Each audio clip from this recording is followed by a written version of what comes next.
धन्यवाद, शुभकामनाएं। हरे Krishna. Thank you माता जी। थैंक यू प्रभु जी। हरे कृष्णा।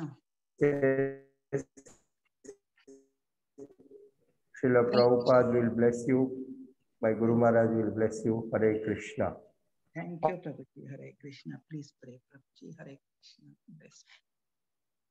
हरे कृष्णा। सो आज का ये जो पहला दिन है इस 18 डेज भगवत गीता कोर्स का, तो हम इसकी शुरुआत तो एक छोटे से एक प्रेयर से, प्रार्थना से करेंगे। ओके। नमो विष्णुपदाय कृष्ण पृष्ठाय भूतले श्रीमते भक्ति वेदांत स्वामी निति नामिने नमस्ते सरस्वती देवे गौरवाणी प्रचारिणे निर्विशेष शून्यवादी पाश्चात्य देशतारिणे जय श्री कृष्ण चैतन्य प्रभु नित्यानंद श्री अद्वैत गदाधर शिवासादि गौर भक्त वृंद हरे कृष्णा कृष्णा कृष्णा हरे हरे हरे राम राम राम हरे हरे हरे कृष्णा कृष्णा कृष्णा हरे हरे हरे राम राम राम हरे हरे जय गौरनिताय गौरनिताय गौरनिताय जय गौरनिताय जय गौरनिताय गौरनिताय गौरनिताय जय गौरनिताय निताय गौर हरि बोल हरि बोल हरि बोल निताय गौर हरि बोल जय जय प्रभुपाद प्रभुपाद प्रभुपाद जय जय प्रभुपाद जय जय गुरुदेव गुरुदेव गुरुदेव जय जय गुरुदेव निताई गौर सीतानाथ प्रेमानंदे हरि हरि हरि नाम संकीर्तन की जय। हरे कृष्ण महामंत्र की जय। श्री प्रभुपाद की जय। ग्रंथरा श्रीमद् भगवत गीता की जय। गुरवे गौरचंद्राय राधिकायै तदालये कृष्णाय कृष्ण भक्ताय तद्भक्ताय नमो नमः। हरे कृष्ण। ओम अज्ञानतिमिरान्धस्य ज्ञानाञ्जनशलाकया चक्षुरुन्मीलितं येन तस्मै श्रीगुरवे नमः। श्रीचैतन्यमनोभीष्टं स्थापितं येन भूतले स्वयं रूप कदा मह्यं ददाति स्वपदान्तिकं। वन्देऽहं श्रीगुरो श्रीयुतपदकमलं श्रीगुरून् वैष्णवांश्च श्रीरूपं साग्रजातं सहगण रघुनाथान्वितं तं सजीवं साद्वैतं सावधूतं जनसहितं कृष्ण चैतन्य देवं श्रीराधा कृष्ण पादान् सहगण ललिता श्री विशाखान्वितांश्च। हे कृष्ण करुणा सिंधु दीनबंधो जगत्पते गोपेश गोपिका कांत राधा कांत नमोस्तुते। तप्त कांचन गौरांगी राधे वृंदावनेश्वरी वृषभानुसुते देवी प्रणमामि हरिप्रिये। वाञ्छाकल्पतरुभ्यश्च कृपा सिन्धुभ्य एव च पतितानां पावनेभ्यो वैष्णवेभ्यो नमो नमः। जय श्री कृष्ण चैतन्य प्रभु नित्यानंद श्री अद्वैत गदाधर श्रीवासादि गौर भक्त वृंद। हरे कृष्णा कृष्णा कृष्ण हरे हरे हरे राम राम राम हरे हरे हरे कृष्णा कृष्ण कृष्ण हरे हरे हरे राम राम राम हरे हरे। सो ये भगवत गीता के बारे में अब हम बात करने जा रहे हैं। भगवत गीता जो हिंदुओं का आध्यात्मिक ग्रंथों में से सबसे अधिक पढ़ी जाने वाली यह पुस्तक है। ओके, हजारों वर्ष पूर्व एक्चुअली जगत गुरु आदि शंकराचार्य, रामानुजाचार्य, मध्वाचार्य, भगवान चैतन्य महाप्रभु, इन सब आचार्यों ने इसको स्वीकार भी किया और इसका प्रचार भी किया। और पिछली सदी में महात्मा गांधी है, जॉर्ज हैरिसन, एनी बेसेंट, इन लोगों ने भी, means it is not that वो पुराना ग्रंथ है आज को एप्लीकेबल नहीं है, ऐसा नहीं है।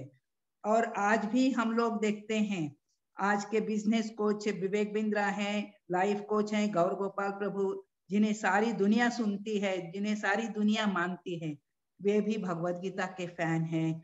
वे भगवत गीता को मानते हैं, इसका प्रचार करते हैं। ओके, सो भगवत गीता क्या है? भगवत गीता भगवान का प्रसाद है। ये कैसे प्रसाद हो गया? जो भी भगवान के मुख कमल से निकला है वो भगवान का प्रसाद है।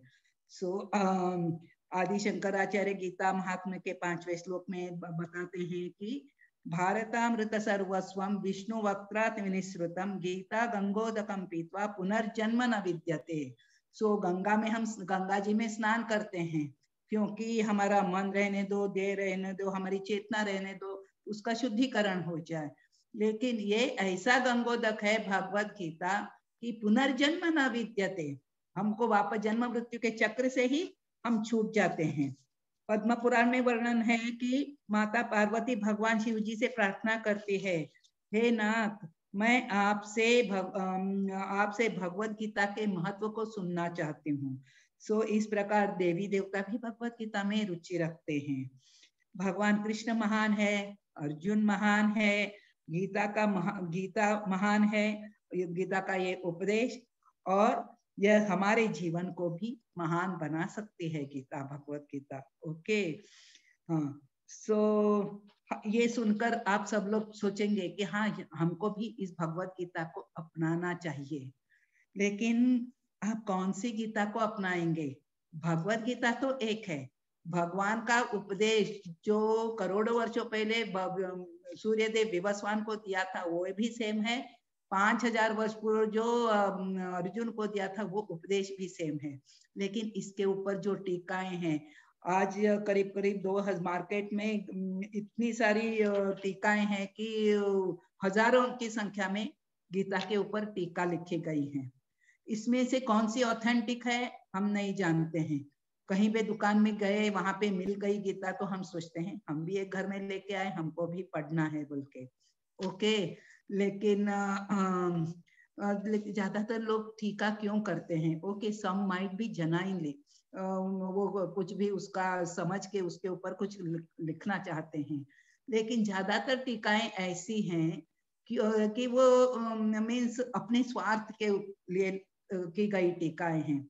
ऐसा क्यों? क्योंकि क्या हो जाता है, सब लोग जानते हैं कि सारे लोगों को भगवत गीता के ऊपर विश्वास है, भगवत गीता को सब लोग मानते हैं, तो इसके ऊपर हम कुछ भी लिखेंगे, कुछ भी टीका लिखेंगे, टिप्पणी लिखेंगे तो क्या हो जाएगा?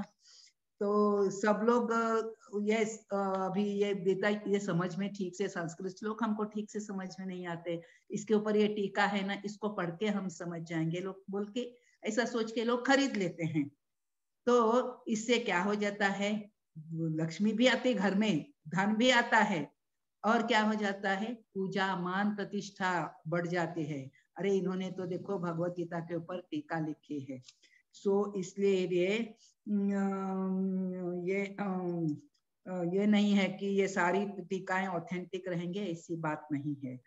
तो इसीलिए इस्कॉन मीन्स हम जो अभी जिस भगवत गीता का हम ये करने वाले हैं, जिस भगवत गीता से हम चर्चा करने वाले हैं, ये है प्रभुपाद जी की भगवत गीता एज इट इज। आप सोचेगे भगवान ने भगवत गीता बताई है और इतने इसके भगवत गीता के ऊपर इतने सारी पुस्तकें हैं, ये लोग क्यों इस्कॉन वाले हैं? इसीलिए क्या ये भगवत गीता यथारूप को प्रमोट करना चाहते हैं? ऐसी बात नहीं है। सो हम कई वर्षों से पुस्तक वितरण कर रहे हैं, हम कई सालों से इस लाइन में हैं, पुस्तक वितरण को जाते हैं तो हर एक के मुंह से ज्यादातर यही बात निकलती है, नहीं माता जी हमारे पास है, हमारे पास है। नहीं ये गीता है क्या, हम दिखा के पूछते हैं ये गीता है क्या, नहीं नहीं हमारे पास भगवत गीता है, कोई भी गीता रहे तो सेम है ना। ओके, उसके बाद अच्छा आप पढ़ती हैं, हाँ पढ़ते हैं। भगवान कौन है, एक प्रश्न पूछे तो क्यों भगवान क्यों है, बोले तो सभी तो भगवान है, सभी तो भगवान है। वो गणेश जी भगवान है, शिव जी, ब्रह्मा जी, शिव जी, सारे तो भगवान है ना, ऐसे बोलते हैं। जो भगवत गीता ये ज्ञान नहीं देती कि भगवान कौन है, भगवत गीता नहीं, भगवत गीता की टीका, तो ये भगवत गीता ऑथेंटिक कैसे हो गई।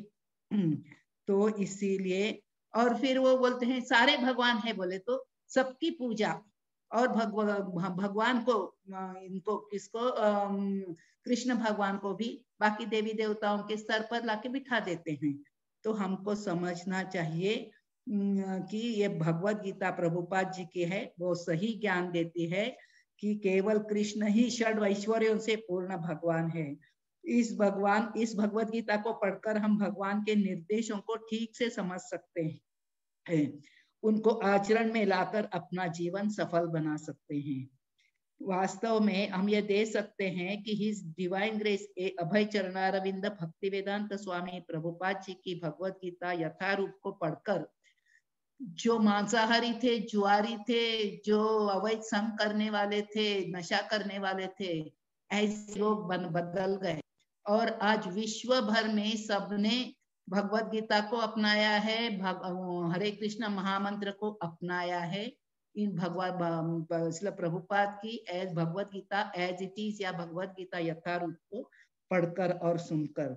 इसलिए हम इस 18 दिन के सत्र में केवल भगवत गीता यथारूप से पढ़ने जा रहे हैं, जिसमें हमारे जीवन को आनंदमय बनाने का सामर्थ्य है।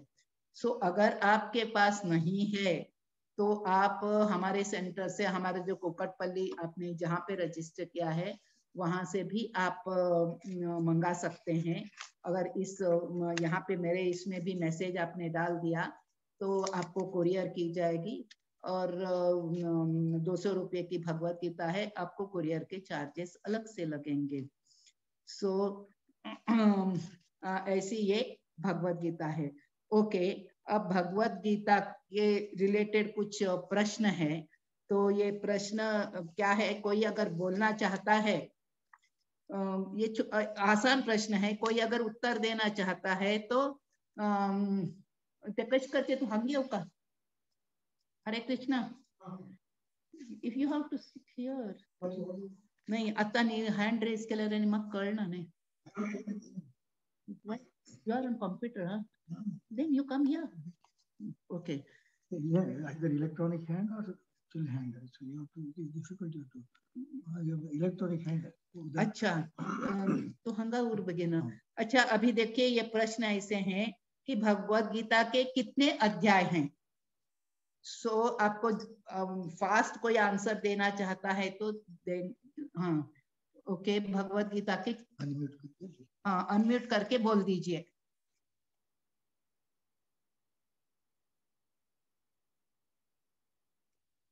हाँ. 18. Okay, thank you. अब अच्छा, okay, doctor Jayashree, thank you. So और भगवत गीता के श्लोक कितने हैं? 700. 700. ओके, और कितनी आवाजें हैं भगवत गीता में? किस किसने भगवत गीता में, who are the speaker? Speaker बोले तो भगवत गीता नहीं, किसकी किसकी आवाज है भगवत गीता में? कई सारे लोग हैं, धृतराष्ट्र, अर्जुन, संजय, कृष्ण भगवान तो है ही, युधिष्ठिर. हाँ, इतने ही जिनकी आवाज है बोले तो the one who has spoken something इस भगवत गीता के इस किताब में, तो ये तो 4 लोग हैं. सबसे पहला प्रश्न तो धृतराष्ट्र ने किया है, उत्तर संजय ने दिया है, और इसके बीच में कृष्ण और अर्जुन के प्रश्न हैं. ओके, अच्छा, अब कौन बोलेगा कि कौन सा अध्याय सबसे लंबा है? 18वां. Very good, thank you. और सबसे छोटा अध्याय कौन सा है? 20 श्लोक का है। लोग का है एक छठा होगा, 14वां, पता नहीं। 14th। नहीं, 12th and 15। 12th and Okay. 15। Okay. Sorry, मैं आप लोगों को ज्यादा टाइम नहीं दे रही हूँ क्योंकि आप लोगों को वो वाइंड अप करने की भी फिर जल्दी रहेगी ना, इसलिए। हाँ, सो ये भगवत गीता करीब करीब कितने वर्ष पहले बोली गई थी? 5000 वर्ष कहते हैं, पर है हाँ, तो ये करीब करीब 5000 वर्ष पहले, 5120 years back। ओके ओके, इस भगवत गीता को किसने लिखा था?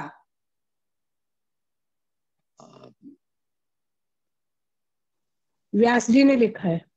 व्यासदेव ने बोला और गणेश जी ने। गणेश जी ने लिखा। हाँ, गणेश जी ने। हाँ, thank you thank you. Gita किस शास्त्र का भाग है?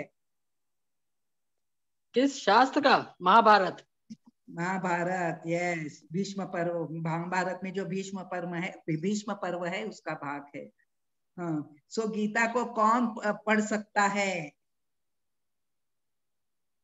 सभी जो रुचि रखते हैं और जो जिनकी आस्था है प्रभु पे। Thank you, very good. So हर कोई पढ़ सकता है गीता को, हर कोई भी पढ़ सकता है, लेकिन इसे कौन समझ सकता है? जिन पे प्रभु की कृपा होगी। जो देखो गीता को यथा रूप में समझना चाहता है वो समझ सकता है। अब आप गीता को, आपके पास भी भगवत गीता है, लेकिन आप गीता को समझना चाहते हैं तो आप यहाँ पे आए हैं, तो आपकी जो इच्छा है कि जो समझना चाहता है यथा रूप में वो समझ सकता है। ओके, अभी ये तो आपके ये हो गए, प्रश्न तो हो गए छोटे छोटे। ओके, सो अब आगे हैं, हम बिगिन योगी तो कसरत करता। अब आगे हैं कि भगवत गीता के 18 अध्यायों को 3 भागों में बांटा गया है। हम कहीं आते ना, why don't you come? But नहीं, here you can sit and admit नहीं। ओके, देखो भगवत गीता के 18 अध्यायों को 3 भागों में बांटा गया है। ओके, 3 भागों में बांटा गया है। पहले 1 to 6 चैप्टर, अगर ये जो है अध्याय है उनका नाम है, आपको कुछ भी लिखना है तो लिख लीजिए, छोटी छोटी नोट्स बना सकते हैं। सो फर्स्ट 6 चैप्टर्स जो हैं, जो अध्याय है उनका नाम है कर्म योग। फिर 7 to 12 रिकॉर्डिंग होगी क्या? मिल जाएगी अपने को बाद में? आपकी रिकॉर्डिंग मिल जाएगी? टाइम लगेगा।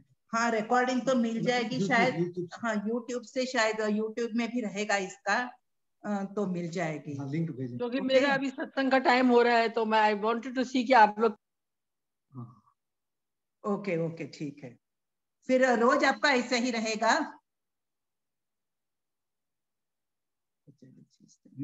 ओके, फिर फर्स्ट टू 6 है कर्म योग है। फिर 7 to 12, हम दूसरे 7 to 12 जो है वो भक्ति योग है, तो हम बस। और जो 13 से जो 18 तक है वो है कर्म योग। अब देखो यहाँ पे हम एक ये कर सकते हैं कि ये पहले कर्म योग है 1 से 1 to 6 तक, फिर बाद में भक्ति योग बीच में दिया है और लास्ट में ज्ञान योग दिया है। ऐसा क्यों? हम एक एग्जाम्पल, एक उदाहरण से समझ सकते हैं कि देखो सबको सैंडविच मालूम है। सैंडविच किन चीजों से बनता है? आपका अनम्यूट करके बोलिए, जो भी बोलना चाहता है अनम्यूट करके बोलिए। सैंडविच किन चीजों से बनता है? ब्रेड और ऑनियन टोमेटो। ओके ओके, सो उसका फीलिंग कुछ भी रहता है और दोनों साइड में ब्रेड रहता है कि नहीं? तो आप अभी ये सैंडविच में, अब सैंडविच को ब्रेड सैंडविच कोई नहीं बोलता है। यस, क्या बोलते हैं? आइदर वो चीज सैंडविच या ऐसा टोमेटो ऐसा ही बोलेंगे, नहीं तो वेजिटेबल सैंडविच ऐसा कुछ भी नाम देंगे, लेकिन वो ब्रेड सैंडविच तो नहीं बोलते हैं। उसी प्रकार भाई बिकॉज दैट फिलिंग वो बीच में जो है ब्रेड के वो इम्पोर्टेंट है। उसी प्रकार ये भगवत गीता के 18 चैप्टर्स जो हैं वो पहले 6 जो हैं वो एक तरफ की ब्रेड की तरह है और लास्ट जो है वो दूसरी तरफ के ब्रेड की तरह है। सो बीच में जो है वो इम्पोर्टेंट है। सो इसीलिए आप समझ सकते हैं कि ये पूरी भगवत गीता एक्चुअली भक्ति योग की तरह ही है। सो और ये पहले में है, पहला है कि इंट्रोडक्शन भूमिका, इसमें कहा गया है, इसमें मीन्स कर्म के बारे में बताया गया है। देखो हम कर्म के बारे में इसमें बताया गया है कि हमको कर्म क्यों करते हैं, कैसे कर्म करने चाहिए, ये सब इसमें बताया है। ओके, और फर्स्ट 6 चैप्टर्स में भगवान हमारे बारे में भगवान ने बताया है, क्योंकि सेकेंड चैप्टर देखो सांख्य योग है, उसमें क्या है कि आत्मा के बारे में ऐसा पूरा ज्ञान है। सो हमारे इर्द गिर्द जो है उसके बारे में ऐसा पूरा ज्ञान है। फिर 7th चैप्टर से है कृष्ण और उनकी शक्तियों के बारे में पूरा बताया है। ओके, और 13 से जो है वो संसार के बारे में बताया है। सो हम एक एक चैप्टर का नाम बताएंगे और जल्दी जल्दी, और उसमें क्या आप लोगों को ये करना है समझ जाएंगे आप किसमें क्या है दिया है बोल के। सो पहला चैप्टर है अर्जुन विषाद योग। सो अर्जुन क्यों दुखी था, क्या परिस्थिति थी, अर्जुन किस परिस्थिति से गुजर रहा था, ये उसमें बताया है। दूसरा है सांख्य योग, भगवान ने अर्जुन को पहचान दी कि तुम ये हो बोल के, यदि तुम्हें जीवन बदलना हो तो ये करना होगा, ऐसे बताया है सांख्य योग में। तीसरा है कर्म योग, अपनी पहचान जानने के बाद क्या करना है, क्या कर्तव्य है, ये बताया है कर्म योग में। फोर्थ है दिव्य ज्ञान। सो दिव्य ज्ञान है भगवान अपने बारे में बताते हैं, जानो जो करना है और फिर करो, वह कैसे करना है ये पहले जान लो और उसके बाद करो, आंख बंद करके नहीं करना है, ये ज्ञान देते हैं। सो पांचवा है कर्म योग, ये कृष्ण भावना भावित कर्म है। 3rd चैप्टर भी कर्म योग है, लेकिन ये जो है केवल कर्म योग जो है ये पांचवा, वो केवल कृष्ण भावना भावित कर्म है, कृष्ण को केंद्र में रखकर किए गए कर्म हैं। छठा है ध्यान योग। ओके, व्यक्ति ध्यान कर सकता है, ध्यान शांत मन से होता है। सो ये सब 6 हो गए। 7वां है कृष्ण भगवत ज्ञान, 7वां चैप्टर है भगवत ज्ञान, कृष्ण और उनकी शक्तियों के बारे में बताया है। 8वां है कृष्ण के पास कैसा पहुंचा जा सकता है, भगवत प्राप्ति, उसका नाम है भगवत प्राप्ति, भगवान के पास कैसे पहुंचा जाए। 8वां है 7वां है भगवत ज्ञान, 8वां है भगवत प्राप्ति। 9th है कृष्ण की भक्ति कैसे करें, ये परम गुह्य ज्ञान है, कृष्ण की भक्ति कैसे करें।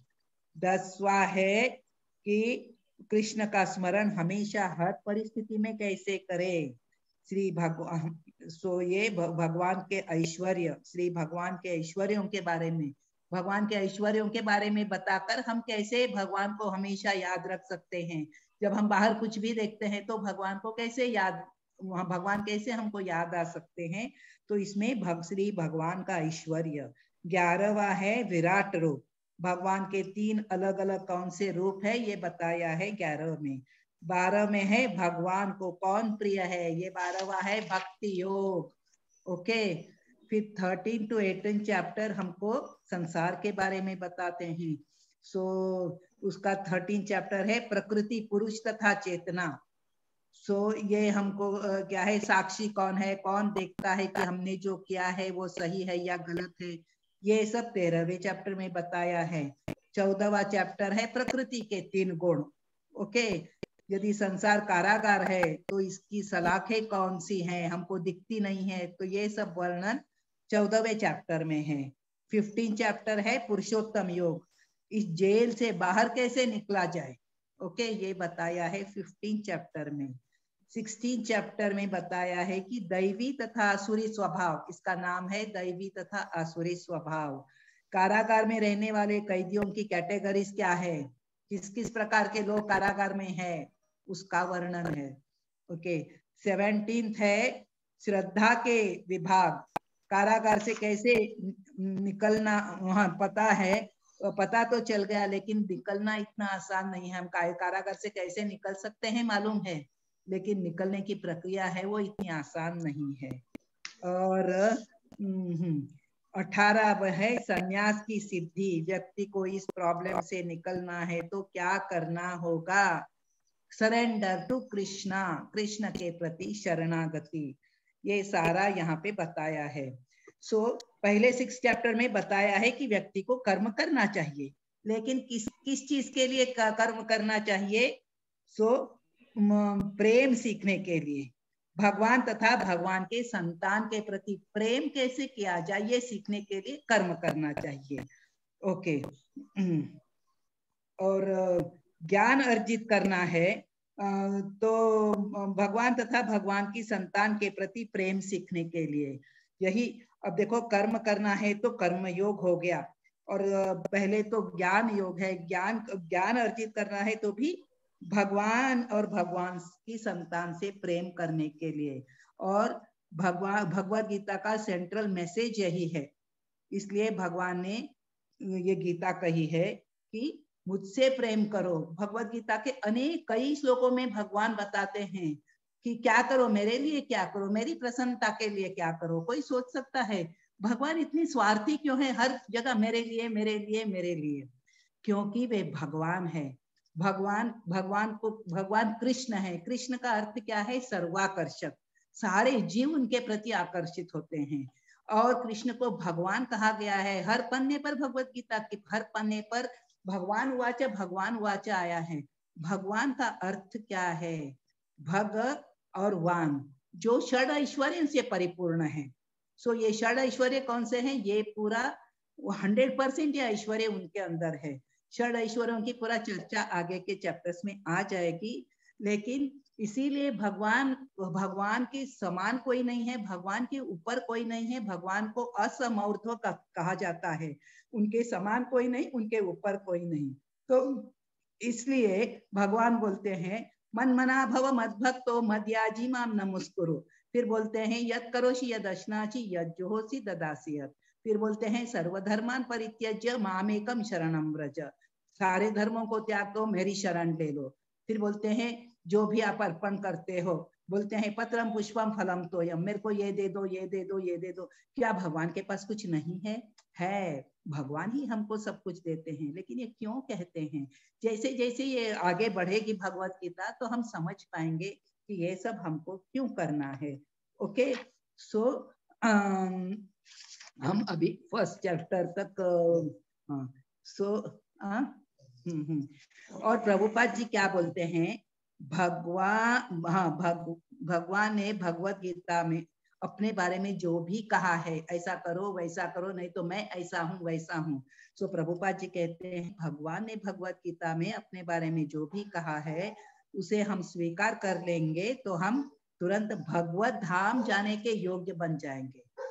कोई सोचेगा हमको भगवत धाम जाने की जल्दी नहीं पड़ी है, लेकिन आप जब भगवत गीता सुनते जाओगे 18 दिनों तक तो आप भी सोचेंगे हाँ बाबा मेरे को भी भगवत धाम जाना है। ओके, अभी हमारा जो भगवत गीता के लिए जो इंट्रोडक्शन था, जो थोड़ी सी तो भूमिका थी, तो वो हो गई है। अब हम पहले चैप्टर को शुरू करेंगे।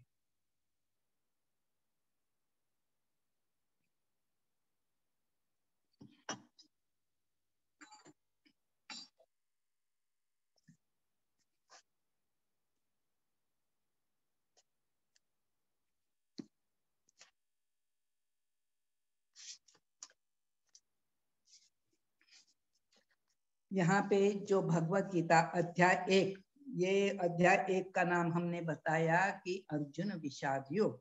ओके, इसका पहला ही श्लोक धृतराष्ट्र के द्वारा बोला गया है।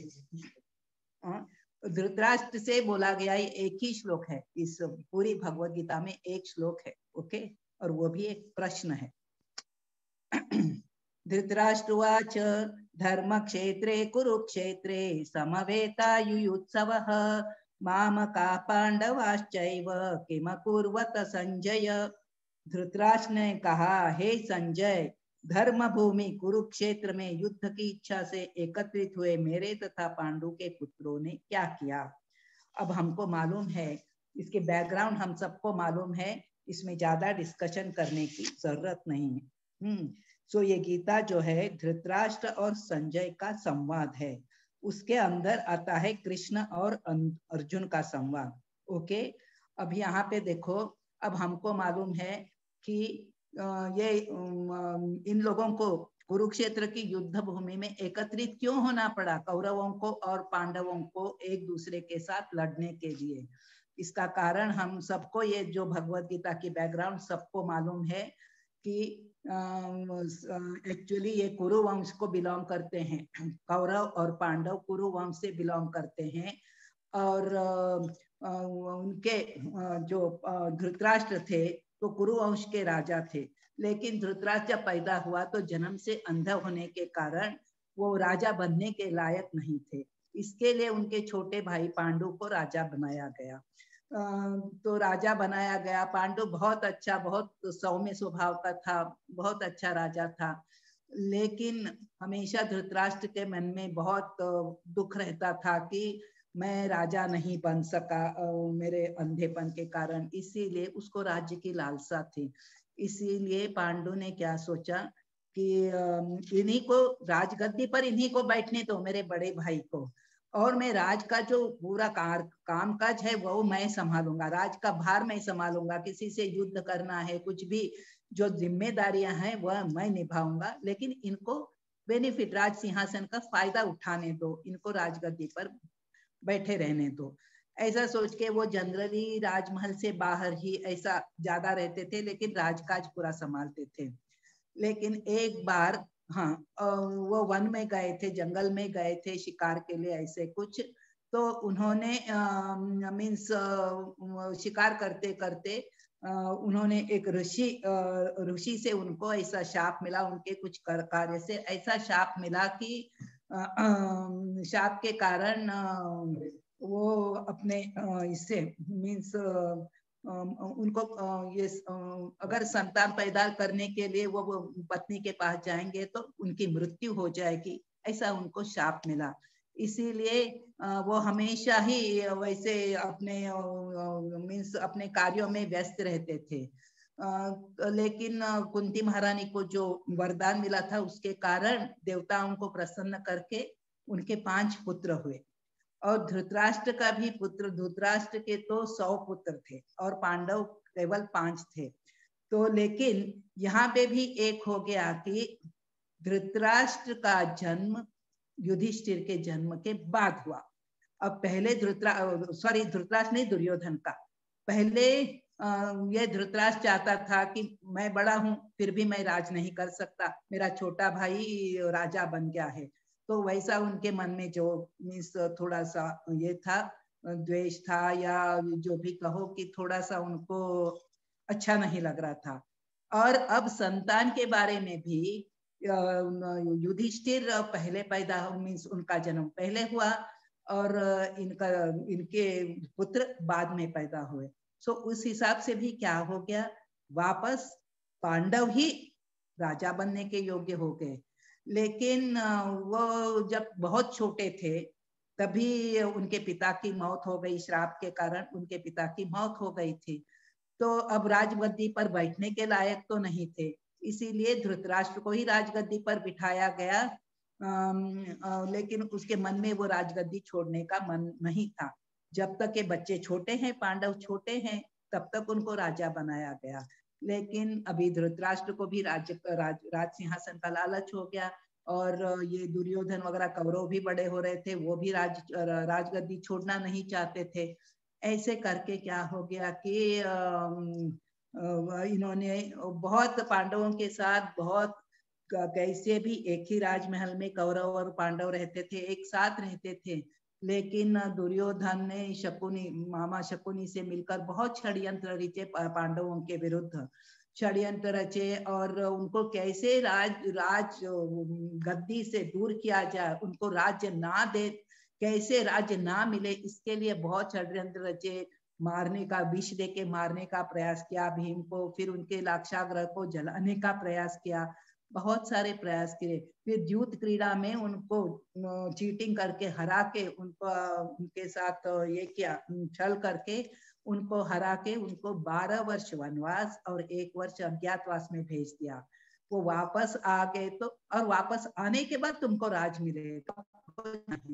आने के बाद उन्होंने पूछा तो राज देने को तैयार नहीं है। अब इतने साल राज करके उसको तो लालच हो गया राज का, तो राज देने को तैयार नहीं है। तो फिर पांडवों ने कहा कि वो युधिष्ठिर इतना लालची नहीं था, उसने कहा कि हमको 5 राज नहीं 5 गांव दे दो कम से कम। हम क्षत्रिय हैं तो हम दूसरा कुछ कार्य नहीं कर सकते, प्रजा का पालन करके राज करके ही हम अपना जीविका ये करेंगे ना, ये क्षत्रिय का धर्म है ना, तो इसीलिए हमको 5 गांव दे दो। लेकिन वो भी तैयार नहीं हुआ। शांति दूत बन के पांडवों की तरफ से भगवान कृष्ण गए कौरवों की राजसभा में, तो वहां कृष्ण को दुर्योधन ने कहा 5 गांव क्या, मैं एक सुई के नोक पर जितनी जमीन आती है उतनी भी जमीन देने को तैयार नहीं हूँ, और जमीन राज्य चाहिए तो युद्ध करो, उनको युद्ध करने दो। इस प्रकार this war became, battle became inevitable, उसको दूसरा पर्याय नहीं था, करना ही जरूरी हो गया। और ये युद्ध होने जा रहा था कुरुक्षेत्र की भूमि पर। लेकिन धर्म क्षेत्र कुरुक्षेत्र, ये कुरुक्षेत्र की जो भूमि है उसको धर्म क्षेत्र कहा गया है कि वह बहुत पवित्र भूमि है। तो ये पवित्र भूमि के कारण क्या हो जाता है कि इसका जो असर होता है वो पॉजिटिव इफेक्ट होता है। तो अब यहाँ पे इसको डर है, मीन्स धृतराष्ट्र को डर है कि ये भूमि पवित्र है, तो इसका असर इनके ऊपर कैसे हो जाएगा। मैं तो चाहता हूँ कि राज मेरे ही बच्चों के पास रहे। तो धृतराष्ट्र, अभी संजय, और धृतराष्ट्र अंधा था, युद्ध भूमि में क्या हो रहा है वो देख नहीं पाता था, लेकिन उसके पास एक ही ये था कि संजय उसके सचिव थे, उसके सेक्रेटरी थे। तो उसको व्यासदेव ने दिव्य दृष्टि दी थी, जो राजमहल में बैठ के उस धृतराष्ट्र के उसी कमरे में बैठ के वो युद्ध भूमि पे जो हो रहा है, उनकी के कक्ष में बैठ के युद्ध भूमि में पर जो चल रहा है उसका दर्शन कर सकता था। तो इसीलिए संजय से पूछ रहा है धृतराष्ट्र वहां पे क्या हो रहा है, क्योंकि युद्ध होने के लिए दोनों पार्टियां तो एक दूसरे के सामने खड़े हैं। तो अभी हमको समझना चाहिए, युद्ध जब उसको समझना चाहिए, तो जब युद्ध के लिए खड़े हैं तो युद्ध होगा ही बोल के। लेकिन धृतराष्ट्र पूछ क्यों रहे हैं, धृतराष्ट्र का भावना हमें समझ में आती है, उसके मन में संशय था, युद्ध होगा कि नहीं होगा। युद्ध होगा बोले तो इस पुण्य भूमि का असर किसके मन पर कैसा होगा, युद्ध में कौरव जीतेंगे कि नहीं जीतेंगे। इसकी इच्छा थी कि युद्ध हो और कौरव जीते, और युद्ध नहीं हुआ तो भी कौरव जीते। किसी भी परिस्थिति में कौरवों को जीतना है। संदेह था कि कुरुक्षेत्र धर्म भूमि, पांडव धार्मिक वृत्ति के हैं, तो क्या हो जाएगा कि वहां वे पांडव धार्मिक वृत्ति उनकी वहां पे जाके बढ़ जाएगी, और तो वही जीतेंगे, और वे कभी अब तक हारे नहीं है, और कृष्ण भी उनके पक्ष में है, तो शायद पांडव ही जीत जाएंगे और युद्ध होगा, लेकिन मेरे पुत्र नहीं जीतेंगे। फिर उनको भय था कि कुरुक्षेत्र पावन स्थान है, उसके परिणाम स्वरूप मेरे पुत्र युद्ध ही नहीं करेंगे। मेरे पुत्र तो आज कैसे हैं, आज तो लालची हैं, आज तो उनकी बुद्धि सही नहीं है, मेरी तरह ही वो लाज के लिए मेरी तरह ही अंधे हैं। लेकिन शायद उस पुण्य भूमि में जाके उनकी बुद्धि सही हो जाएगी, तो वो सोचेंगे अरे बड़े भाई से क्या लड़ना, युधिष्ठिर भी तो अच्छे हैं, उन्होंने राज दे देते हैं, सोच के ऐसा हो गया। तो धृतराष्ट्र डर रहा है, और उसकी झूठी आशा थी। युधिष्ठिर महाराज धर्म के स्थान पर जाकर और भी धार्मिक हो जाएंगे शायद, और सोचेंगे दुर्योधन अभी राज कर रहा है ना, क्योंकि पिता अंधे हैं और इनको वन में भेजा था, तो अभी दुर्योधन ही राज कर रहा था हस्तिनापुर के राज सिंहासन पर, तो इतना ये भी अच्छा राज कर रहा है, सो लोग इससे भी तो बहुत नाराज वगैरह नहीं है, अच्छी से राज चल रहा है, और मुझे राज की इतनी लालसा भी नहीं है, तो बस उन्हीं को राज करने दे, कौरवों को क्या फर्क पड़ता है। इस प्रकार युद्ध के बिना ही कौरव राज्य प्राप्त करेंगे। सो इसके मन में ऐसे पूरा अलग अलग तरह से विचार आ रहे हैं। सो वो आसक्त था और पुत्र से, राजगद्दी से, ऐसा पूरा आसक्त भी था।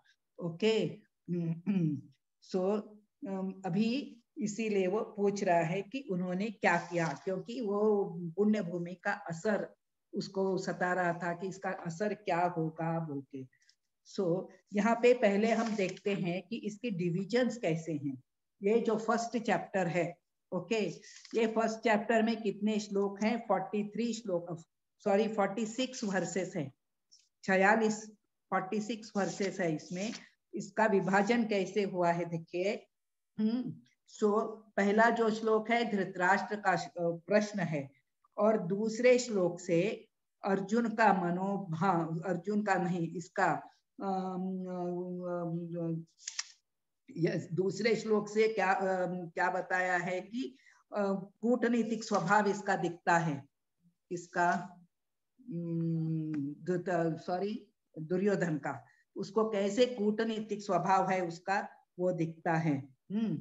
और 2 से 13 तक, फिर 14 से 20 तक पांडवों के जीतने के संकेत जो हैं वो दिखते हैं। 14 to 20 फर्स्ट श्लोक एक दुर्योधन, इसका धृतराष्ट्र का प्रश्न है। 2 से 13 तक उसकी कूट नीति का ये दर्शन होता है। 14 to 20 पांडवों के जीतने के संकेत। 21 to 27 अर्जुन का जो अनुरोध है कि सेनयोर उभयोर मध्य, मेरे रथ को दोनों सेनाओं के बीच लेके चलो। ओके, और कृष्ण की भक्तवत्सलता, कृष्ण किस प्रकार भक्तवत्सल हैं इसका पता चलता है। तो 28 to 46, 28 to 46 है अर्जुन के पाप पूर्ण कारण, वो पाप पूर्ण, तो वो युद्ध न करने के क्या कारण है, तर्कपूर्ण कारण क्या है, अर्जुन का तर्क जो दे रहा है वो कारण क्या बताता है अर्जुन। ओके, सो इसमें 28 to 46 अर्जुन के कारण युद्ध न करने के, उसी में से 28 to 30 करुणा के कारण वो युद्ध नहीं करना चाहता। 31 to 35 सुख नहीं मिलेगा, किस प्रकार मैं युद्ध करके सुखी नहीं हो जाऊंगा वो बताता है। 36 to 38 पाप से भय, 36 to 38 पाप से भय। 39 to 43 कुल का विनाश। ओके, और 5 कारण है एक्चुअली सो युद्ध न करने के, और ये 4 कारण तो यहाँ हो गए, करुणा, सुख नहीं मिलेगा, पाप से भय, कुल का विनाश। लेकिन और एक कारण जो है वो सेकेंड चैप्टर में है, 1 to 6 इसमें दिया आया है। वो भ्रमित होने के कारण निर्णय लेने में वो सक्षम नहीं था, सो भ्रमित हो गया था। ओके, तो यहाँ पे वो क्या सेकेंड श्लोका में अभी संजय बताता है, अभी दुर्योधन धृतराष्ट्र खुश हो रहा है कि ये शायद युद्ध नहीं करेगा तो हमको आसानी से राज्य मिल जाएगा कौरवों को। लेकिन संजय यहाँ बताता है, संजय उवाच दृष्ट्वा तु पांडवानीकं व्यूढ़ं दुर्योधनस्तदा आचार्यम उपसंगम्य राजा वचनम अब्रवीत। सो यहाँ पे बता रहा है कि पांडवों की सेना की जो व्यूह रचना थी उसे देखकर जो दुर्योधन राजा था वो अपने गुरु के पास, गुरु द्रोणाचार्य के पास जाके कहता है। तो देखो यहाँ पे एक पश्यैताम, फिर तीसरा है पश्यैताम पांडुपुत्राणाम आचार्य महतिम चमुम व्यूढ़ाम द्रुपद पुत्रेण तव शिष्येण धीमता। सो वहां वो द्रोणाचार्य के पास जाके बताता है कि ये जो व्यूह रचना आप देख रहे हैं ना, ये किसके द्वारा की गई है।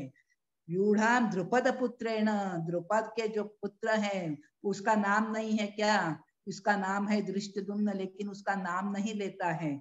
पश्यताम पांडु पुत्राणाम आचार्य महतिम द्रुपद पुत्रेण तव शिष्येण, आपका जो शिष्य है उसने ये रचना की थी।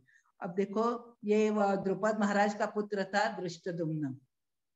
इसके पीछे की कहानी ऐसे है कि जब द्रुपद महाराज राजकुमार थे, मीन्स जो गुरुकुल में, तब वो द्रुपद महाराज और द्रोणाचार्य दोनों एक ही गुरुकुल में साथ में पढ़ते थे और दोनों की अच्छी दोस्ती थी। और द्रुपद महाराज ने इनको बोला था कि द्रोणाचार्य को बोला था, वो तो ब्राह्मण थे द्रोणाचार्य, द्रुपद महाराज तो राजपुत्र थे, तो इनके पास पूरी संपन्न था, तो ब्राह्मण तो इतना संपन्न तो नहीं रहता है। तो उन्होंने द्रोणाचार्य को बोला था कि तुम मेरे इतने अच्छे मित्र हो ना कि तुमको जो भी आपके जीवन में कभी भी आपको किसी भी तरह की मीन्स जरूरत पड़े तो मेरे पास आप आ जाना, मैं आपकी कुछ भी हेल्प चाहिए तो मैं कर दूंगा बोल के। तो ओके, उनका हो गया, हम दोनों का ये हो गया, मीन्स जो शिक्षा पूर्ण होने के बाद अपने अपने घर चले गए। फिर द्रोणाचार्य के विवाह हो गया और उनका एक पुत्र था, लेकिन वो गरीब परिवार में, उनके ज्यादा संपन्नता नहीं थी घर में, तो पुत्र को दूध देने के लिए भी उनके पास गाय वगैरह ऐसे नहीं थी। फिर उनको याद आ गया कि द्रुपद महाराज ने बोला था, वो तो अभी राजा हैं, उन्होंने बोला था तुमको किसी भी चीज की जरूरत हो तो मेरे पास पहुंच जाना बोल के। तो ऐसा करके वो द्रुपद महाराज के राजमहल में पहुंच जाते हैं और याद दिलाते हैं कि देखो हम दोनों गुरुकुल में साथ में पढ़ते थे, अब तो मेरा मीन्स अब तो आप शायद मुझे नहीं पहचान पाओगे, लेकिन मैं वही द्रोण हूँ जो हम दोनों के बीच में जो अच्छी खासी हमारी मैत्री थी। और मैं आपसे, तो बोलता है मैत्री तो समान स्तर के लोगों की होती है, आप कहाँ मैं कहाँ, सो हमारी मैत्री कैसे हो सकती है, मैं आपको नहीं जानता। और ऐसा करके उनको अपमानित करके वहां से राजमहल से भेज देता है द्रुपद महाराज। तो ये हस्तिनापुर के बाहर गांव में रहते हैं। फिर वो बहुत दुखी हो जाते हैं। फिर वो क्या करते हैं, ये राजपुत्रों के, कौरव और पांडव दोनों को धनुर्विद्या सिखाने का काम करते हैं। राजमहल में जाके दोनों को धनुर्विद्या, कौरव और पांडवों को धनुर्विद्या का शिक्षा प्रदान करते हैं। और ऐसा द्रुपद ने जब इंसल्ट किया तो उन्होंने एक मन में ठान दी कि कैसे भी इसको भी, द्रुपद महाराज को भी एक बार नीचा दिखाना है। तो उनका इंटेंशन था कि मैं कौरव पांडवों को अच्छे धनुर्धर बनाऊंगा और उसके बाद क्या होगा कि मैं उनसे कहूंगा कि द्रुपद महाराज को मीन्स रिवेंज में मैं उनसे बदला तभी मेरे शिष्यों के थ्रू ले पाऊंगा। मीन्स कैसे भी वो बहुत दुखी थे तो बदला लेना चाहते थे। तो उन्होंने जब शिक्षा पूरी हो गई तो उन्होंने गुरु दक्षिणा के रूप में अपने छात्रों से कहा कि द्रुपद महाराज को मारना नहीं लेकिन बंदी बना के लेके आ जाओ। कौरव असफल रहे, फिर अर्जुन अकेला जाके उनको बंदी बना के लेके आ गया, बंदी बना के लेके आ गया और उनके सामने प्रस्तुत किया, द्रोणाचार्य के सामने। तो द्रोणाचार्य ने, अभी उनका राज तो द्रोणाचार्य का हो गया, उन्होंने आधा राज द्रुपद महाराज को वापस दिया और उनसे पूछा अब तो हम समान स्तर के हो गए ना, क्योंकि उनके मन में वो भावना थी कि आप और हमारा लेवल एक नहीं है तो आप हमसे मैत्री की अपेक्षा कैसे करते हैं। तो उन्होंने फिर राज वापस दिया और उनको भी वापस भेज दिया।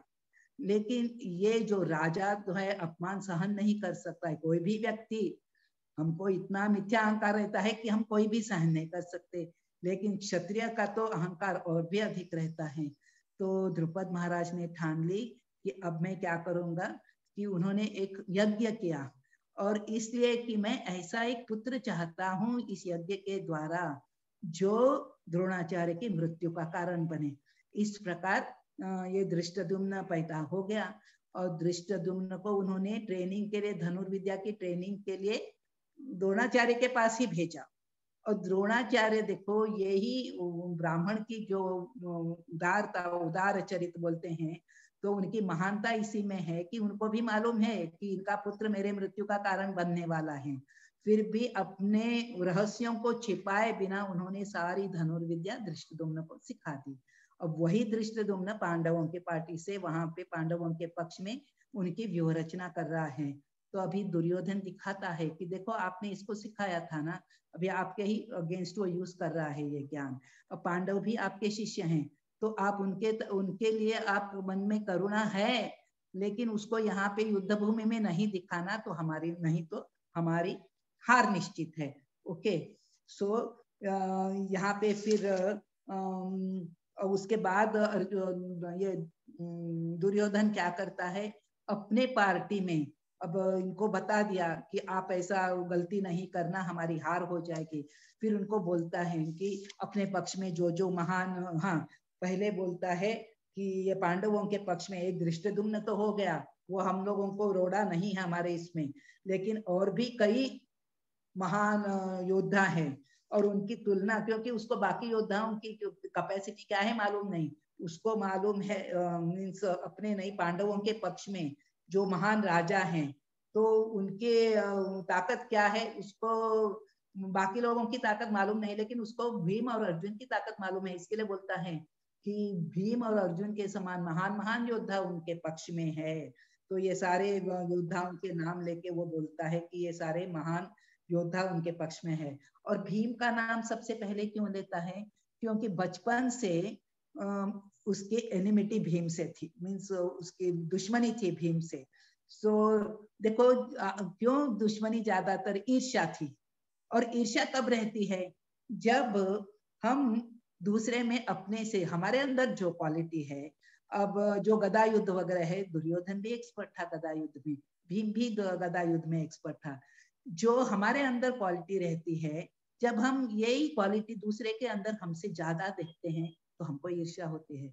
सो दुर्योधन ईर्ष्यालु था, इसलिए, और उसको मालूम था अगर मेरी जब भी मृत्यु होगी इस भीम के हाथों ही होगी, तो इसके लिए पहले भीम का नाम लेता है। ओके, आगे सारे इनका वर्णन करता है। फिर उसके बाद, क्योंकि हम सारे श्लोक पढ़ नहीं सकते, हम चैप्टर कंप्लीट नहीं कर पाएंगे, इसके लिए हम लोगों को थोड़ा फास्ट करना पड़ेगा। अस्माकम तु 7वें श्लोक में बताता है कि आपकी सूचना के लिए, अस्माकम तु विशिष्टाये तान निबोध द्विजोत्तम नायका मम सैन्यस्य संज्ञार्थम तान ब्रवीमिते, कि हे ब्राह्मण श्रेष्ठ, आपकी सूचना के लिए अपनी सेवा में जो, अपनी सेना में जो महान योद्धा है उनकी भी सूची लिस्ट में बताता हूँ बोल के यहाँ पे उनके बारे में भी बता रहे हैं। भवान भीष्मश्च कर्णश्च, कौन कौन है, आप भीष्म, कर्ण, कृपाचार्य, अश्वत्थामा, विकर्ण, मीन्स इन सब के नाम लेता है। सो यहाँ पे सबसे पहले आप बोले तो दुर्योधन को बोल रहा है कि आप हैं बोल के। क्यों ये सबसे पहले दुर्योधन, इनका द्रोणाचार्य का नाम लेता है, क्योंकि द्रोणाचार्य एक तो ब्राह्मण है, गुरु है, तो उसको एटिकेट मालूम है कि गुरु होने के कारण, अभी हमारे भीष्म पितामह बहुत वयोवृद्ध हैं, फिर भी वे क्षत्रिय हैं, लेकिन द्रोणाचार्य क्या है, वो तो एक ब्राह्मण है, तो इसीलिए ब्राह्मण को उनका दर्जा सबसे ज्यादा उच्च दर्जा स्थान देना चाहिए। इसके लिए पहले भगवान बोलता है, फिर भीष्म पितामह, वयोवृद्ध है, बहुत अच्छे योद्धा हैं, बहुत श्रेष्ठ योद्धा हैं। फिर कर्ण भी बहुत अच्छा धनुर्धर है, इन सब के नाम लेता है। और अन्य च बहव शूरा मदर थे, मेरे लिए अपने जीवन को त्याग करने को तैयार है, यही दिखाता है कि उसके मन में है कि अब ये युद्ध में मेरे तरफ है ना, ये सारे मर जाएंगे। सो ही हिमसेल्फ इज डिक्लेयरिंग कि हम सब मरने वाले हैं युद्ध में।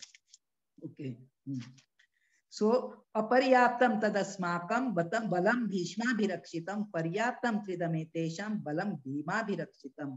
वो क्या बोलते हैं, अब हमको मालूम है कि कौरवों की सेना 11 अक्षौहिणी थी और पांडवों की सेना 7 अक्षौहिणी थी। सो अपर्याप्तम अस्माकम, हमारा अनलिमिटेड, हमारी सेना अनलिमिटेड है, और उसकी रक्षा कौन कर रहे हैं, भीष्म पितामह।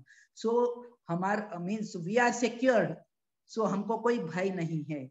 पर्याप्तम तिदमे तेषाम, पर्याप्तम बोल तो इनका लिमिटेड है सैन्य, क्योंकि हमारा 11 है और उनका 7 है, तो हम उनका कम है, और वो भी इतना ज्यादा एक्सपीरियंस नहीं है जो ऐसे भली बात। हाँ, सो कृष्ण वो भीम के द्वारा वो रक्षित है, उसको ज्यादा अनुभवी नहीं है भीम, तो उसके द्वारा रक्षित है पांडवों की सेना। सो हमारी जीत निश्चित है, वो अपने आप को समझा रहा है। ओके, सो और आगे फिर अभी हाँ, सो भीष्माभिरक्षितम, यहाँ पे भीष्म पितामह को भी अनुभवी है, भीष्म पितामह ऐसे करके उनको थोड़ा सा प्रेज करता है। उसके बाद उसको डर लगता है, अरे भीष्म पितामह को प्रेज किया, द्रोणाचार्य को प्रेज किया, तो ये बाकी राजा सोचेंगे हम क्या किसी काम के नहीं है क्या, तो इसलिए आगे बोलता है अयनेषु च सर्वेषु यथा भागम अवस्थिता भीष्ममेवाभिरक्षन्तु भवन्तः सर्वे। हाँ, भीष्म पितामह तो एक्सपीरियंस योद्धा है, बहुत श्रेष्ठ योद्धा है, लेकिन अभी वृद्ध हो चुके हैं, तो इसलिए एक तरफ से वो युद्ध करेंगे, दूसरे तरफ से शत्रु उनके ऊपर हमला करेगा, इसलिए आप अपने अपने स्थानों पर स्थिर रह के उनकी रक्षा करना। मीन्स भीष्म पितामह इतने श्रेष्ठ रह के भी आपको उनकी रक्षा करनी पड़ेगी। तस्य संजनयन हर्षम कुरुवृद्ध पितामह सिंहनादम विनद्योच्चै शंखम दद्मौ प्रतापवान। सो अब यहाँ पे क्या कर रहे हैं भीष्म पितामह, उनको तरस आता है अपने पोते के ऊपर, इसके दुर्योधन के ऊपर, ये कितना डरा हुआ है, कितना एंशियस है, तो उनको मालूम है दूसरे पक्ष में भगवान कृष्ण है तो जीत उनकी है, लेकिन फिर भी इसको थोड़ा हौसला बढ़ाने के लिए अपना शंख सिंहनाद, यहाँ पे सिंहनादम विनोद, जोर से सिंह की गर्जना की तरह अपना शंख जोर से बजाते हैं। ओके, लेकिन उसके द्वारा यही कहना चाहते हैं कि हमारी हार, कौरवों की हार होना कोई भी उसमें शाश्वत है बोल के, कौरवों की हार ही है बोल के वो एक्सप्रेस करना चाहते हैं। सो ततः शंका, अब इन्होंने जो शंख बजाया, इसके बाद कौरवों के पार्टी में जो राजा थे वो हौसला, बाकी लोगों का भी हौसला बढ़ाने के लिए सब लोग अपने अपने वाद्य बजाने लगे, शंख नगाड़े बिगुल तुरही सिंह वगैरह सब बजाने लगे, और उसका बहुत शोर हो गया। अब इसके बाद क्या हुआ, सो कौरवों ने अपनी तरफ से युद्ध की घोषणा कर दी कि चलो हमने शंख बजाया, हमने वो वाद्य बजाए, अब युद्ध शुरू होने वाला है। सो इस तरफ पांडवों की तरफ क्या हो गया, ततः श्वेतैर्हयैर्युक्ते महति स्यन्दने स्थितौ माधवश्च पांडवश्चैव दिव्यौ शक्म प्रदं तदु। सो यहाँ पे बताया गया है कि जो श्वेत मीन्स श्वेत घोड़ों के द्वारा खींचे जा रहे रथ पर सवार होकर कृष्ण और अर्जुन वहां पे आ गए। यहाँ पे माधव शब्द का उपयोग किया गया है। सो माधव का शब्द, इसका अर्थ है कि लक्ष्मीपति, बोले तो ऐश्वर्य, जहाँ माधव है वहां लक्ष्मी जी है, वहां पे ऐश्वर्य है। और बताया गया है कि जयतु पांडुपुत्राणाम येषाम पक्षे जनार्दन बोल के, सो जिनके पक्ष में भगवान है तो उनकी जीत डेफिनेट है। सो यहाँ हमको देखने को मिलते हैं इनके विजय के लक्षण, पांडवों के विजय के लक्षण। और ये जो रथ दिया था, ये रथ भी उनको इनसे मिला था, रथ अग्निदेव से मिला था। इसके पीछे भी कहानी है, लेकिन अगर हम सब ये बताते जाएंगे तो आपका टाइम शेड्यूल डिस्टर्ब हो जाएगा, इसके लिए ये सब बताने को ये नहीं है, लेकिन इसके पीछे कहानी है। और उनके जो 4 ये थे, ये चित्ररथ ने दिए थे, 4 घोड़े जो उनके रथ के घोड़े थे चित्ररथ ने दिए थे, और धनुष गांडीव भी वरुण देव ने दिया था, और बाण भी उन्होंने दिए थे। इस प्रकार इनको उनके पास जो भी था, शंख दिव्य था, ये सारे जो उनको प्राप्त हुआ है ये देवी देवताओं से प्राप्त है। ओके, तो यहाँ पे आगे का श्लोक है, पांचजन्यम ऋषिकेशो देवदत्तम धनंजय पौड्रम दद्मौ महाशंखम भीम कर्मा वृकोदरः। जब भगवान कृष्ण ने अपना 5 शंख बजाया और अर्जुन ने देवदत्त शंख बजाया, और उसके बाद भीम ने पौंड्र शंख बजाया, और उसके बाद भी यहाँ पे सारे शंख और सारे पांडवों के नाम है और उन्होंने अपने अपने शंख बजाए, उनके नाम क्या है इसकी सारी चर्चा है। 15 to 18 में ये शंखनाद के बारे में ही पूरा बताया गया है, किसका कौन सा शंख है। ओके, तो उसके बाद सघोषो धार्तराष्ट्राणाम हृदयानि व्यधारयत् नभश्च पृथ्वीं चैव तुमुलो अभ्युनादयन्। सो ये शंखों की ध्वनि से क्या हो गया कि आकाश तथा पृथ्वी को शब्दायमान करते हुए धृतराष्ट्र के पुत्रों के हृदय में। सो धृतराष्ट्र के यहाँ बताया है कि धृतराष्ट्र के पुत्रों के हृदयों को विदीर्ण किया बोल के इस शंखनाद में, लेकिन हमको वर्णन नहीं आया है भगवत गीता में इसके पहले श्लोकों में कि जब कौरवों ने शंख बजाया तो भी पांडवों की ऐसी हालत हो गई, ऐसा वर्णन तो कहीं नहीं आया है। ओके, तो ये क्योंकि पांडवों के पक्ष में कृष्ण थे इसीलिए उनके विजय का ये चिन्ह दिख रहा था। अथ व्यवस्थितान दृष्ट्वा धार्तराष्ट्र कपिध्वजः। सो कपिध्वज और उसके अर्जुन के रथ पर जो ध्वजा थी उसके ऊपर हनुमान जी सवार थे। हनुमान जी जब रामचंद्र जी जब रावण का युद्ध हुआ तब भी हनुमान जी सहायक बने राम के मीन्स उनके ये क्या युद्ध में उनको जीत दिलाने के लिए। अब भी जहाँ यहाँ पे जो पांडवों के बीच, पांडव और कौरवों के बीच युद्ध हो रहा है तब भी वो सवार है। और उन्होंने भीम को बोला था कि जब भी रण में युद्ध भूमि में आपकी ध्वजा पे सवार होऊंगा और जब भी आप जोर से युद्ध भूमि में चिल्लाओगे, गर्जना करोगे तो आपसे कई गुना ज्यादा मीन्स इससे जोर से मैं चिल्लाऊंगा। और इस चीख से क्या हो जा रहा था, शत्रु पक्ष के कई जो योद्धा थे वो सैनिक मर जा रहे थे। ओके, उनकी मौत हो रही थी। अर्जुन उवाच, अभी 21-22 श्लोका है। सेनयोर उभयोर मध्ये रथम स्थापय मेच्युत। अब यहाँ पे अर्जुन बोल रहा है अब दोनों पक्ष अभी लड़ने के लिए एकदम तैयार है। इनके भी शंख बज गए हैं, इनके भी शंख बज गए हैं, अब कुछ भी बाकी नहीं है। ऐसी परिस्थिति में अर्जुन क्या बोल रहा है कृष्ण को कि दोनों सेनाओं के बीच मेरे रथ को लेकर रख दो। क्यों? क्योंकि कृष्ण भगवान ने अर्जुन का सारथ्य स्वीकार कर लिया था। उसके रथ के सारथी बने थे, उसके रथ के सारथी बने थे। और सारथी को तो जो रथ पर सवार है उसको तो सारथी को आदेश देना ही पड़ेगा कहाँ लेके जाना है, क्या करना है बोल के। अब यहाँ भगवान की भक्तवत्सलता दिखती है। भगवान इतने महान है लेकिन फिर भी वो अपने मित्र के लिए उसका सारथी का पद बहुत बड़ा नहीं है। ड्राइवर को कौन आदर देता है? अरे तुरे ऐसा करके बोलते हैं, उनका अनादर करते हैं, ऐसा करो वैसा करो निर्देश देते हैं। फिर भी एक अपने भक्त के लिए भगवान उसके सारथी बन गए। और उसके बाद है कि उनको अच्युत कहा गया है। ओके, सारथी बन गए, सारथी बन गए इसका मतलब ये नहीं है तो अपने पद से च्युत हो गए, वो भगवान थे अभी वो सारथी बन गए, नहीं। सारथी बने तो भी उनकी जो पोजीशन है वो भगवान की वो अक्षुण्ण रहती है। भगवान हमेशा से भगवान रहते हैं, वो कुछ तपश्चर्या कुछ करके वो भगवान नहीं बनते हैं। He is always the supreme Lord, supreme personality of Godhead। और किसी भी परिस्थिति में वो कुछ भी काम करे वो भगवान ही रहते हैं, तो उनकी पोजीशन में कोई भी क्षति नहीं आती है। सो वो बोलते हैं कि अर्जुन बोलता है कि मेरे को उनके पक्ष में भी लड़ने के लिए कौन तैयार है? मेरे को अपने पक्ष के तो दिख रहे हैं लेकिन मैं आगे मेरे को लेके जाओगे तो अर्जुन शत्रु पक्ष में भी कौन लड़ने के लिए तैयार है उनको मैं देख पाऊंगा बोल के। और सो संजय वाच 24th वर्ष है। एवमुक्तो ऋषिकेशो गुडाकेशेन भारत सेनयोरुभयोर्मध्ये स्थापयित्वा रथोत्तमम्। सो संजय यहाँ पे बता रहे हैं, इसको बता रहे हैं संजय तो यहाँ धृतराष्ट्र को बता रहे हैं क्योंकि संजय ही युद्ध भूमि का पूरा जो हाल चल रहा है, जो वस्तु स्थिति है उसको देख पा रहे हैं।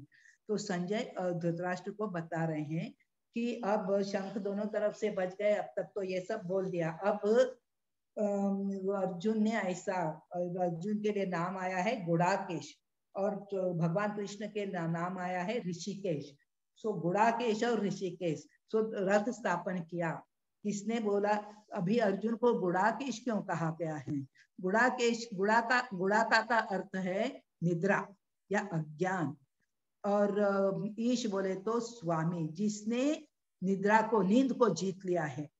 तो नींद को कैसे जीत लिया है अर्जुन ने? अर्जुन जब गुरुकुल में पढ़ता था तो जो धनुर्विद्या का पाठ पढ़ाते थे अपने द्रोणाचार्य गुरु पढ़ाते थे, तो वो सुन लेता था अच्छी से और उसको रात भर जग के उसका अभ्यास करता था, ताकि वो जो थियोरेटिकल नॉलेज है वो तो ये कर लिया, लेकिन प्रैक्टिकल नॉलेज कैसे आएगा? अब आप लोगों को ये भगवत गीता आप लोगों को यहाँ पे हम सुना रहे हैं, ये थियोरेटिकल नॉलेज है। जो पुस्तकी ज्ञान है वो थियोरेटिकल नॉलेज है, लेकिन प्रैक्टिकल नॉलेज क्या है? ये थियोरेटिकल नॉलेज आचरण में लाना। अब महासिंह प्रभु जी ने, हमारे प्रेसिडेंट ने बोल दिया, हमारे शिक्षा गुरु ने बोल दिया, आप सबको वीडियो ऑन रखिए। नहीं जानती आप में से कितने लोगों ने, जो मेरे को सामने दिखते हैं वो बस दिख रहे हैं, नहीं तो मैं नहीं जानती कि कितनों ने वीडियो ऑन रखा है।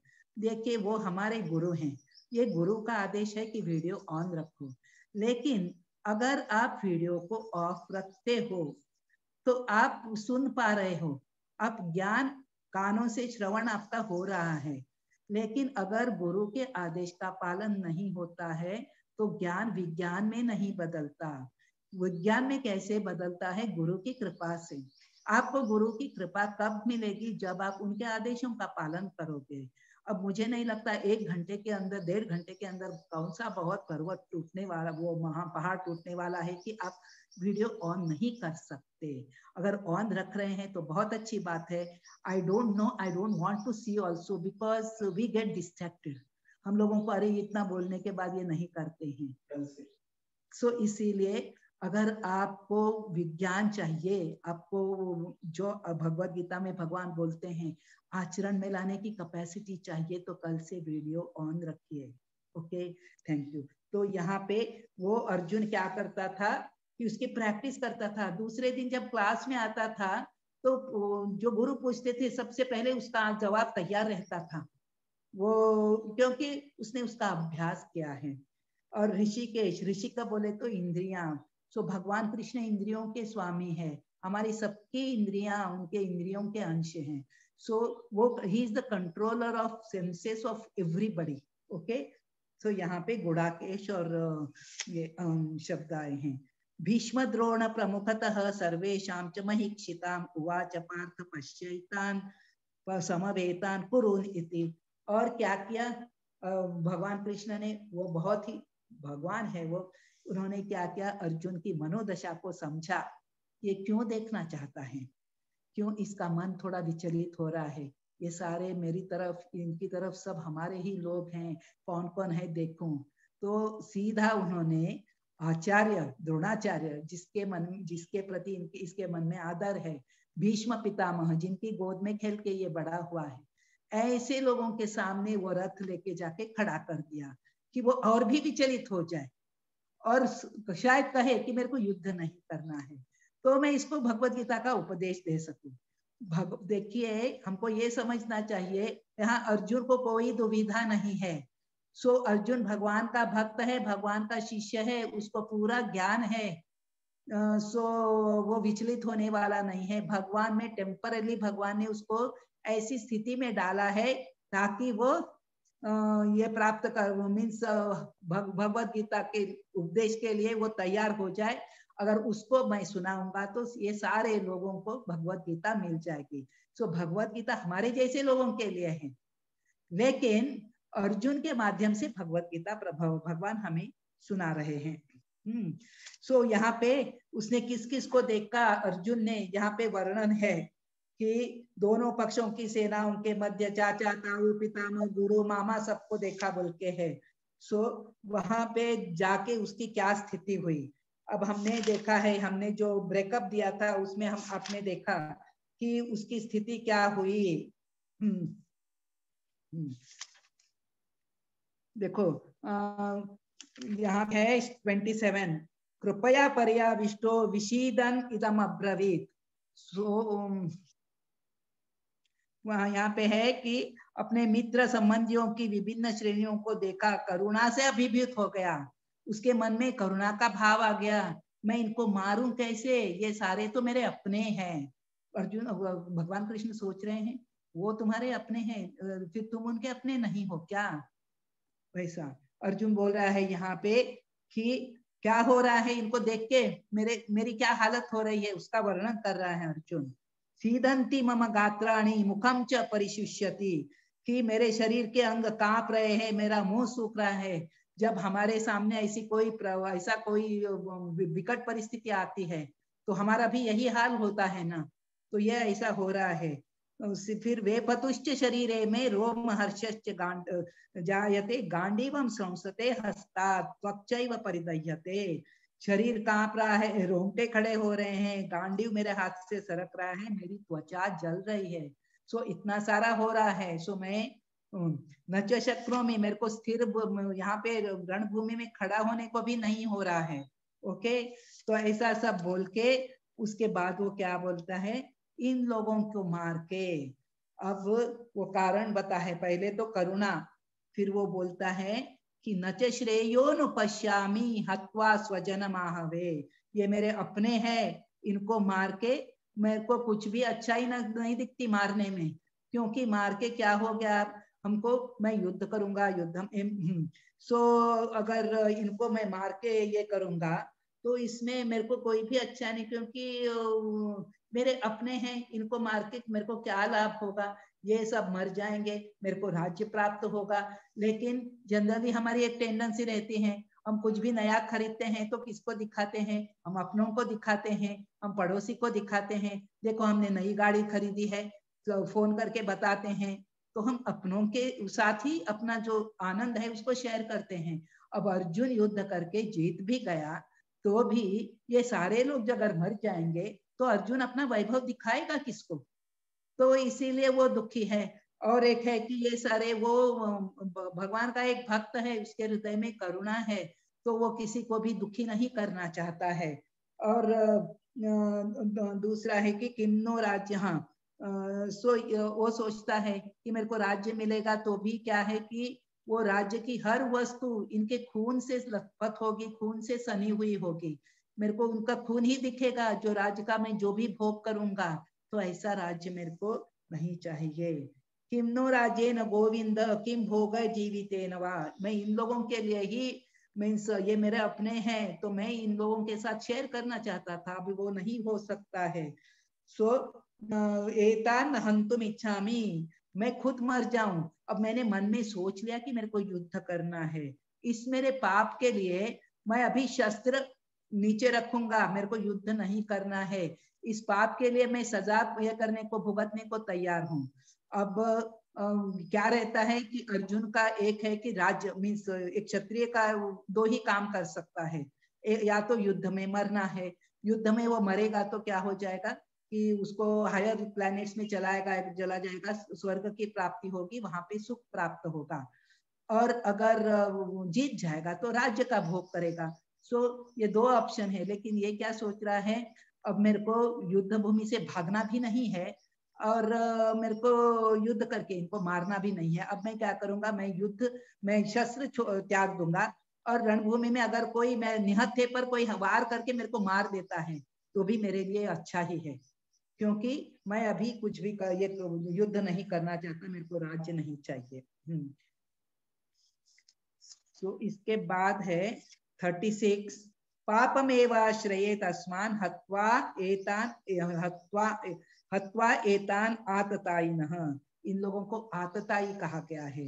ये आतताई लोग कौन है, किसको आतताई कहा जाता है, कि जो विष देता है, जो घर में आग लगाता है, जो घातक हथियार से आक्रमण करता है, धन लूटता है, दूसरे की भूमि हड़पता है और पराई स्त्री का अपहरण करता है।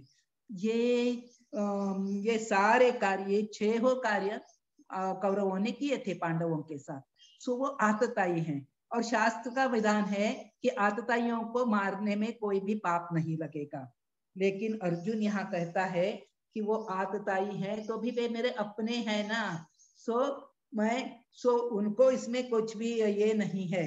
यद्यप्येते, आगे वो बोलता है कि ये लोभ से मीन्स इनका इतना लालच है राज्य के लिए, राजगद्दी के लिए, तो अपनों को मारने में इनको कोई दोष नहीं दिखता है, लेकिन मेरे को तो दिख रहा है ना, मैं इनको मारना नहीं चाहता हूँ। और उसमें आगे क्या दोष होगा, इनको मारने से क्या होगा, उसका आगे वर्णन करते हैं कि कुल का विनाश होगा। पहले तो अपने स्वार्थ की बात कर रहा था, अब यहाँ पे कुल के विनाश की बात, समाज का क्या होगा ऐसा बता रहा है।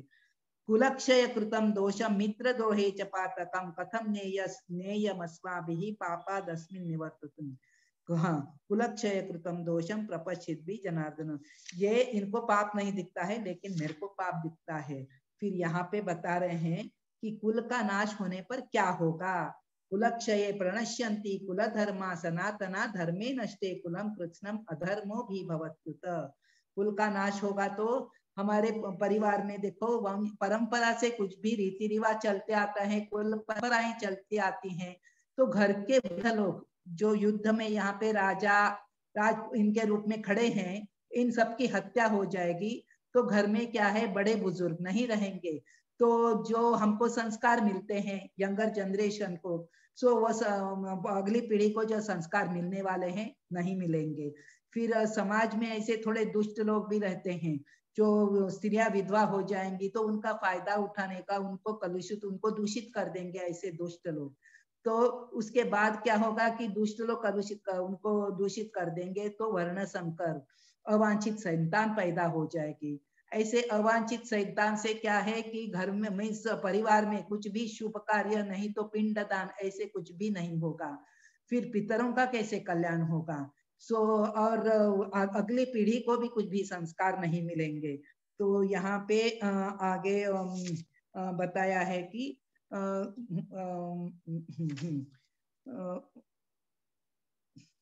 लोग कुल परंपरा को जो लोग कुल परंपरा को विनष्ट करते हैं, अवांछित संतानों को जन्म देते हैं, सो सारी सामुदायिक योजनाएं, पारिवारिक कल्याण कार्य सारे खत्म हो जाते हैं, नष्ट हो जाते हैं। ओके, सो ऐसा ये वर्ण संकर वगैरह जो होता है उसके बारे में वर्णन करके वो फाइनली बोलता है, वो अर्जुन कह रहा है, यदि माम अप्रतिकारम अशस्त्रम, मेरे अभी मैं शस्त्र रख रहा हूँ और मैं निशस्त्र हूँ, ऐसे मुझ पर को वो हमला करेंगे और मेरे को मार देंगे, तो भी उससे बेटर और कोई नहीं हो सकता। अर्जुन ऐसा सोच रहा है, उससे अच्छा और कुछ भी नहीं है। और ऐसा संजय बोल रहे हैं, संजय वहां का दृश्य पूरा देख रहे हैं, अर्जुन क्या बोल रहा है कृष्ण को, सारा बोल रहे हैं धृतराष्ट्र को। और फाइनली संजय बोलता है, एवं उक्त्वा अर्जुनः संख्ये रतोपस्थ उपाविशत् विसृज्य सशरम चापम शोक संविघ्न मानसः। इतना कहकर उसने क्या किया, युद्ध भूमि में अपना धनुष बाण एक और रख दिया और शोक संतप्त चित्त से वो आसन पर, रथ पे खड़ा था अब तक, क्योंकि दर्शन कर रहा था कि युद्ध भूमि में मेरे कौन कौन है और क्यों इतने लालायित हैं युद्ध के लिए, ऐसा पूरा वो देख रहा था। लेकिन अब इतना वो ये हो गया, मीन्स मोरोस हो गया, उतना उसको इसके अंदर कोई जोश नहीं रहा, तो बोला मेरे को तो युद्ध नहीं करना है, ये अस्त्र शस्त्र भी मैं रख देता हूँ और मैं भी बैठ जाता हूँ। इस प्रकार वो रथ पे जो खड़ा था अभी बैठ गया। और 4 कारण तो बताए हमने, करुणा है, मेरे को सुख नहीं मिलेगा, मैं राज्य पाऊंगा तो किसके साथ शेयर करूंगा वगैरह सब पूछा। फिर पाप से भय, ये पाप है, अपनों को मारना तो पाप है, अगर मैं ये पाप करूंगा तो मेरे को कई जन्मों तक नरक में सड़ना पड़ेगा, ये मेरे को नहीं चाहिए बोल के युद्ध करने को तैयार नहीं है। फिर कुल का विनाश हमने चर्चा की। फिर और एक कारण है कि भ्रमित होने के कारण, इस तरह वो पूरी तरह से भ्रमित है और इसके लिए उसको क्या करना सही है क्या गलत है उसको समझ में नहीं आ रहा है, और इसके लिए वो कुछ भी निर्णय लेने में सक्षम नहीं है। ये संजय और जो इसको धृतराष्ट्र को बताता है। तो यहाँ पे हम कंक्लूड करते हैं कि आज का जो पहला चैप्टर है तो यहाँ पे हम कंक्लूड करते हैं। आपका कुछ भी डाउट है, पता नहीं, ये टाइम शॉर्ट है और हमको ज्यादा मीन्स देने का है तो हम कैसे कर पाते हैं, whether I am able to do justice I don't know. लेकिन ये ऐसे क्लासेस चलते रहेंगे, आपको डिटेल में चाहिए तो आप अगर नेक्स्ट इसमें ज्वाइन करेंगे तो आपको और डिटेल में जब बताएंगे तो आपको सारा ये मिल जाएगा। Hare Krishna. So thank you very much, जो भी है बहुत अच्छी से आपने ध्यान देके सुना। सो कुछ भी आपके प्रश्न है क्या, कुछ कमेंट्स हैं क्या तो बताइए।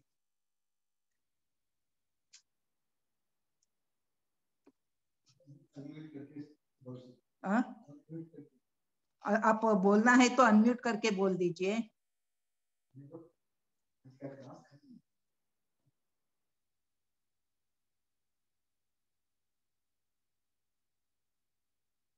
हरे कृष्णा। किसी ने वो हाथ रेज भी नहीं किया है, सो मुझे लगता है किसी को कोई डाउट नहीं है, किसी को कुछ कहना नहीं है। तो हम क्या करते हैं, सो आज का ये पहला दिन का तो हो गया।